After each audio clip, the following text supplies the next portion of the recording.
दिल्ली के नरेला विधानसभा स्थित तेगीपुर गांव में केंद्र सरकार की तरफ से शुरू किए जा रहे विकसित कृषि संकल्प अभियान को लेकर बड़ी बात सामने आई, जहां अभियान के तहत लगभग 1.5 करोड़ किसानों के साथ सीधा संवाद किया गया है। कृषि संकल्प अभियान के तहत 700 जिलों में 2000 से अधिक वैज्ञानिक दलों की रहेगी भागीदारी तथा नई तकनीक और माई सेल्फ हेल्प योजनाओं की जानकारी, किसानों के फीडबैक तथा नवाचार का डॉक्यूमेंटेशन होगा। आयोजन में पहुंचे मुख्य अतिथि शिवराज सिंह चौहान, केंद्रीय मंत्री कृषि एवं किसान कल्याण मंत्रालय, भारत सरकार। इस आयोजन की शुरुआत दिल्ली देहात के तेगीपुर गाँव में की गई, जिसमें सैकड़ों किसानों ने अपनी भागीदारी दिखाई। दिल्ली देहात के इलाकों में किसानों की खेती को और बेहतर बनाने के लिए केंद्र सरकार की तरफ से किसानों को सक्षम करने के लिए कई योजनाएं चलाई जा रही है। किसानों को कैसे सब्सिडी मिले, किस तरह से खेती को उपजाऊ बनाया जाए, उस केंद्र को लेकर सरकार की तरफ से पूसा इंस्टीट्यूट के साथ मिलकर पूरे देश में 29 मई से 12 जून तक विकसित संकल्प अभियान चलाया। इस अभियान को सिद्ध करने के लिए भारत सरकार के शिवराज सिंह चौहान, कृषि एवं किसान कल्याण मंत्री, ने पूसा के वैज्ञानिकों के साथ ग्रामीण इलाकों का दौरा किया। आज शिवराज सिंह चौहान दिल्ली देहात के तेगीपुर गांव का रुख करते हुए नजर आए और 80 गांव के लोगों से खेतों में लगने वाली फसलों और किसानों को मिलने वाली सब्सिडी को लेकर उन्होंने किसानों से सीधा संवाद किया, जिसमें ग्रामीण इलाकों में किसानों ने विकसित कृषि संकल्प अभियान में अपनी उपस्थिति दर्ज कराई।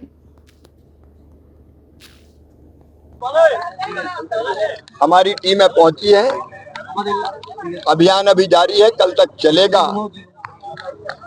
गांव में भी अगर हम देखें तो लगभग 60,000 गांव हमारे लोग अभी तक जो कल तक के आंकड़े थे पहुंच चुके थे।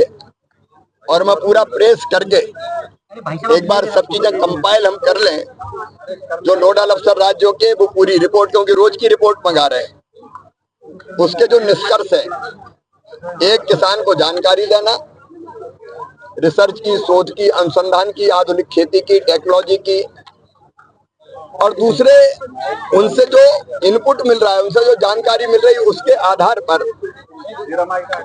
हम रिसर्च की दिशा भी तय करेंगे कि किस चीज की जरूरत है। अभी अभियान चल रहा है, इसलिए मैं केवल अभी इतना कह सकता हूं कि पहली बार 2170 टीमें वैज्ञानिकों की गांव में उतरी, किसान के बीच गई, सार्थक संवाद किया, और हर जगह से 6-6 फोटो भेजते हैं एक कार्यक्रम के। ये अपने आप में बड़ी बात है कि कृषि विभाग, वैज्ञानिक और कृषि विभाग राज्य के, केंद्र के दोनों, agriculture university, agriculture college, KBK, सब एक टीम के रूप में किसानों के बीच में गए और बहुत सार्थक चर्चा हुई। कई बार चौपाल के दौरान तमाम किसानों ने मांग की थी कि दिल्ली को भी एक कृषि राज्य का दर्जा दिया जाए। मुझे कहते हुए बहुत दुख है कि पिछली सरकार ने, मैं कोई राजनीतिक बात अभियान में नहीं करता, लेकिन पिछली सरकार जो दिल्ली में थी, उसने खेती किसानी को कुछ समझा ही नहीं। सारी योजनाएं मैं कह के थक गया, तो दिल्ली के किसानों को इन योजना का लाभ दो। मैं नाम बता रहा हूं, प्रधानमंत्री अन्नदाता आय संरक्षण योजना आशा, इसके तहत ठीक दाम देने की योजना केंद्र सरकार की थी, दिल्ली में लागू नहीं हुई। मूल्य समर्थन योजना, कीमत घट जाए, वो यहाँ लागू होनी थी, दिल्ली में लागू नहीं हुई।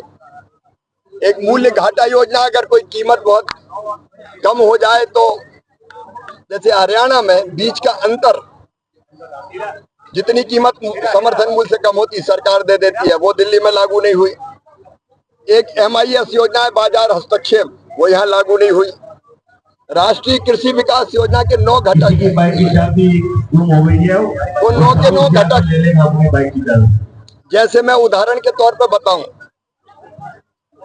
कि अगर किसी को ड्रिप इरिगेशन के लिए स्प्रिंकलर लेना है, माइक्रो इरिगेशन के लिए, पर ड्रॉप और क्रॉप के लिए ड्रिप लेना है, स्प्रिंकलर लेना है, सरकार सब्सिडी देती है। सरकार ने योजना लागू नहीं। पॉली हाउस, ग्रीन हाउस के लिए केंद्र सरकार सब्सिडी देती, दिल्ली की सरकार ने लागू नहीं की वो योजना। नए बाग लगाने के लिए हम सब्सिडी देते हैं, दिल्ली में लागू नहीं की उनने। पुराने बागों को जीर्णोद्धार के लिए सब्सिडी है, दिल्ली में नहीं की जाती। किसानों को उपकरण, कृषि उपकरण, ट्रैक्टर और बाकी सब्सिडी पे देते हैं, दिल्ली ने लागू नहीं की। ऐसी कई योजनाएं हैं परंपरागत कृषि विकास योजना दिल्ली में लागू नहीं, प्रधानमंत्री फसल बीमा योजना लागू नहीं की, क्योंकि राज्य सरकार करती तब केंद्र सरकार राज्य सरकार के आग्रह पर करती।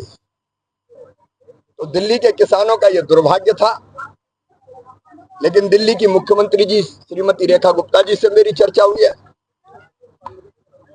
इन योजनाओं के प्रस्ताव तैयार करके वो भेज रहे हैं और अब ये सब योजना दिल्ली के किसानों के लिए लागू की जाएगी।